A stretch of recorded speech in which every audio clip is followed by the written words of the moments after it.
小朋友大家好，又到左小林爸爸講故事嘅時候啦，你準備好未呢？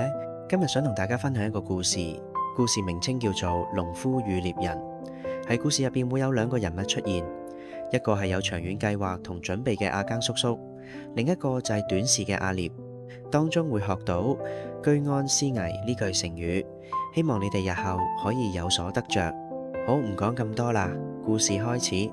從前有塊大田野，住咗一個叫阿耕叔叔嘅人。佢每日天未光就起身耕田、翻土、播種、淋水、除草，一年到晚都唔停手。佢想一步一步種好塊田，等土壤越嚟越好，收成越嚟越多，一年到晚都唔停手。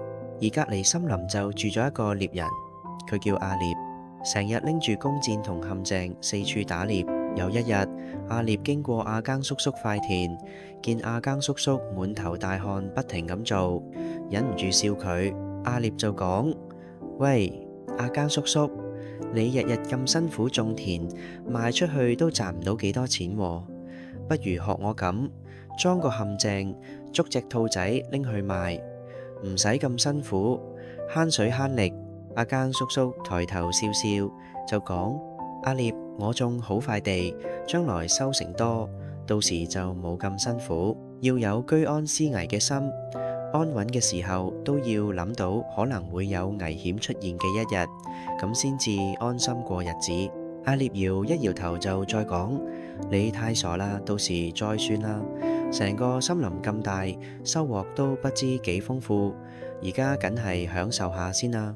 之後，阿耕叔叔冇再同阿獵爭辯，只係繼續低頭默默耕耘。時間好快咁過咗一年，大旱嚟咗，河水乾晒，野獸都走晒去遠方。阿獵連續幾日都捉唔到動物，餓到肚都亂埋，好辛苦咁慢慢走到去阿耕叔叔嘅田野邊。阿獵有氣無力咁講：阿耕叔叔，阿耕叔叔，可唔可以俾啲嘢食我啊？我真係頂唔順啦，我真係頂唔順啦。阿耕叔叔見到佢咁樣，冇半點嘲笑之餘，仲拎咗碗飯同啲餸菜俾佢。你坐低慢慢食，唔好急，食完唔夠仲有。阿獵食到一半，眼濕濕咁問：阿耕叔叔，你塊田都受到旱災，點解仲有咁多收成呢？唉，我成日只係諗眼前，依家乜都冇，仲要問你俾嘢食我，反而你日日勤苦咁做，而家過得咁舒適。阿耕叔叔坐低，慢慢對住阿獵講：我唔係唔驚，而係早早準備好。我知好日子唔會永遠，所以要居安思危，多諗一步。舊年多挖個水塘，多落啲肥料，多種啲耐旱嘅作物。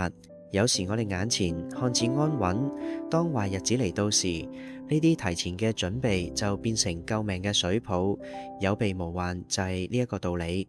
阿獵聽完低頭好耐，終於開口就講：我以前成日笑你傻，依家先知我先係最傻。阿耕叔叔，我以後都要學你一樣居安思危。阿耕叔叔微笑住拍佢膊頭，加油！記住要不斷從失敗中學習，唔好咁易放棄。第二年，阿獵開始搭起養殖棚，養幾十隻雞，種咗啲菜。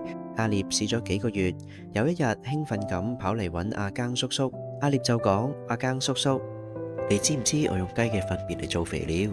而家田地肥咗好多，菜都生得好靚啊！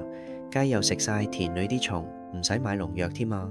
阿耕叔叔點頭就講：係啊，呢個就叫做小循環，慢慢嚟你就會發現更多嘢噶啦。記住，當一切順順利利嘅時候，都一定要記住居安思危。即使而家順風順水，都要諗下一步點樣防患未然。又過咗幾年，阿獵越做越大，養殖棚擴到幾十畝，仲裝咗好多自動化嘅設備。有一晚，兩個坐喺田邊飲茶傾偈，阿獵就講：阿耕叔叔，我而家明白晒，以前我只諗眼前，而家先知先穩健再發展。當收成穩定後，我會再進一步用沼氣發電，將廢物變能源。阿耕叔叔笑：好主意，我最近都學咗用感測器睇下土壤濕度同養分，一齊試下啦。阿聶就講：我有個問題，我哋兩個都唔係專家，萬一錯咗點算啊？阿耕叔叔就講：錯咗唔緊要，邊個一開始會完全唔錯？最緊要肯聽人別人意見，我哋一齊揾資料問專家，總有方法㗎。居安思危，唔單止係防災，更係持續學習同埋提前準備。阿聶舉杯講：啱，互相學習，肯聽意見，咁先至行得穩，行得遠。而家兩個農場同埋養殖棚連成一片，變成遠近聞名嘅永續生態場，全部循環不息，自給自足。從此之後，佢哋唔單止富有起來，仲幫到村裏面好多人。小朋友啊，唔知你又明唔明白故事想表達嘅意思同埋道理呢？俾啲時間你諗下先。係啦，啱啦，我哋要默默耕耘，腳踏實地，咁先至擁有真正嘅財富。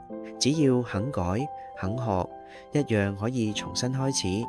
仲有就係互相學習，肯聽意見，一齊進步。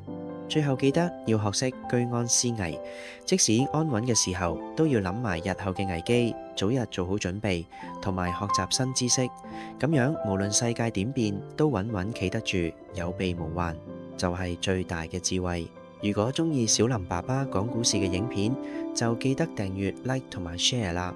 仲有撳一下個鐘仔，咁樣下次一出新片就會通知你㗎啦。多謝各位，我哋下條片再見，拜拜。